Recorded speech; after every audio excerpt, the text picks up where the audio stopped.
नमस्कार साथियों। कल छात्र हित महापंचायत क्रांतिमान पार्क हिसार के अंदर है और मैं आज आपसे विशेष तौर पर जुड़ा हूं कि आप सभी आमंत्रित हैं कि इस छात्र हित महापंचायत में आप आए और जो विषय भी यूनिवर्सिटीज़, कॉलेजेस या स्कूल्स रिलेटेड है, जिसके अंदर निरंतर छात्रों के हितों को दबाने का, कुचलने का प्रयास भारतीय जनता पार्टी कर रही है, इसके साथ एकजुटता दिखाते हुए अपनी आवाज़ को बुलंद करने का काम करें। साथियों, कई लोग मुद्दे से आपको भटकाने का प्रयास कर सकते हैं। मेरी लड़ाई पुलिस प्रशासन से जो है वो लड़ाई माननीय न्यायालय के अंदर है और वो लड़ाई मैं न्यायालय के माध्यम से ही लड़ता रहूँगा। मगर कल जो लड़ाई है वो लड़ाई छात्रों के हित के लिए। स्वयं आज आपने देखा होगा कि किस तरीके से एनआईटी के डायरेक्टर ने रिज़ाइन किया। 2 दिन पहले वहाँ के जॉइंट डायरेक्टर को टर्मिनेट किया गया। 4 छात्राओं ने 2 महीने में खुदकुशी कर अपनी जान दे दी। एक छात्रा को खुदकुशी करते हुए रोका गया। ये एक एनआईटी का नहीं, इस एजुकेशन सिस्टम का बुरा हाल व्यर्थ करता है कि किस तरह का प्रेशर, किस तरह की हरासमेंट आज छात्रों को यूनिवर्सिटी के अंदर सहन करनी पड़ रही है। मैं तो आपसे इतना अनुरोध कर सकता हूं आज कि इस मनमर्जी के विरुद्ध, जहां पर केवल मात्र एक सोच को यूनिवर्सिटीज़ के अंदर लागू करने का प्रयास किया जा रहा है कि कैसे यूनिवर्सिटी सिस्टम को भगवा बनाया जाए। गुरु जंबेश्वर यूनिवर्सिटी का जो इंसिडेंट है वो आप सब बहुत अच्छी तरह जानते हैं। मैं भी गुरु जंबेश्वर यूनिवर्सिटी का एलुमनाई हूँ और उस यूनिवर्सिटी के अंदर पिछले 1 वर्ष से किसी भी छात्र संगठन को प्रोग्राम करने नहीं दिया जा रहा। वहाँ प्रवेशन मिलती है तो राष्ट्रीय स्वयंसेवक संघ को, विश्व हिंदू परिषद को या फिर अखिल विद्यार्थी परिषद को। साथियों, क्या हम आने वाली पीढ़ियों को एक सोच के साथ जोड़कर आगे ले जाना चाह रहे हैं? मेरा तो आपसे अनुरोध है, ये विषय बड़ा गंभीर है।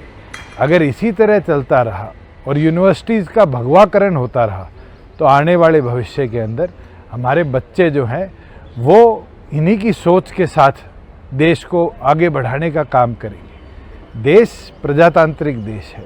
इस देश के अंदर विभिन्न सोच है और विभिन्न सोच के साथ मिलकर ये देश आगे बढ़ता रहा है।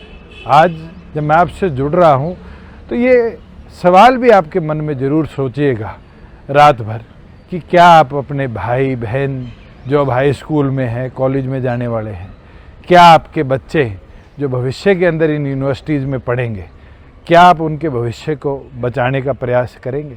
और अगर आप करेंगे तो दिल पर हाथ रखकर सोचिएगा कि क्या इस महापंचायत के अंदर आप सबको एकत्रित होकर जुड़ना चाहिए, आना चाहिए। और ये जो मनमर्जी चल रही है, मनमर्जी यूनिवर्सिटी प्रशासन की बच्चों को टर्मिनेट के लिए, मनमर्जी यूनिवर्सिटी प्रशासन की पुलिस में एफआईआर करने के लिए, और मनमर्जी पुलिस की जहां इस तरीके से अलग अलग यूनिवर्सिटीज़ में निरंतर झूठे पर्चे कर छात्र छात्राओं को डराया जाता है, उनको रोका जाता है, उनको तोड़ा जाता है और उनके मन में घबराहट डाली जाती है। हरियाणा प्रदेश के छात्र नेताओं ने हमेशा लड़ाई लड़ी है और शिक्षा के स्तर को आगे ले जाने के लिए, सबको बराबर का हिस्सा मिले उसके लिए लड़ी है। और आज और अनुरोध करता हूँ कि आप सबकी नैतिक जिम्मेवारी है कि आप सब मिलकर इस लड़ाई में छात्रों का साथ देने का काम करें। एक वादा मैं और आपको कर देता हूँ, अगर कोई ये सोचता हो कि ये लड़ाई कोई दुष्यंत की लड़ाई है, वो गलत है। दुष्यंत इतना शिक्षित तो है कि वो अपनी लड़ाई कानूनी तौर पर लड़ पाएगा। ये लड़ाई छात्रों की है।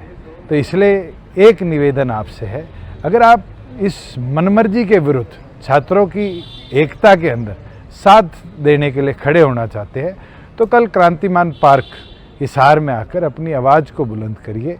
और मुझे पूर्ण विश्वास है कि कल की इस पंचायत का जो भी निर्णय होगा, एक वादा मैं करता हूँ, ना तो इस पंचायत के अंदर किसी अध्यक्षता के अंदर मैं इन्वॉल्व रहूँगा, ना इस पंचायत का जो भी निर्णय होगा उस निर्णय के किसी भी अंश का मैं पार्ट बनकर उस निर्णय को आगे ले जाने में, मगर जहाँ जहाँ मेरी ज़रूरत रहेगी, आज भी एक छात्र हूँ, पीएचडी कर रहा हूँ चौधरी देवीलाल यूनिवर्सिटी में, उस लड़ाई को, छात्रों के हित की लड़ाई को मैं लड़ता रहूँगा।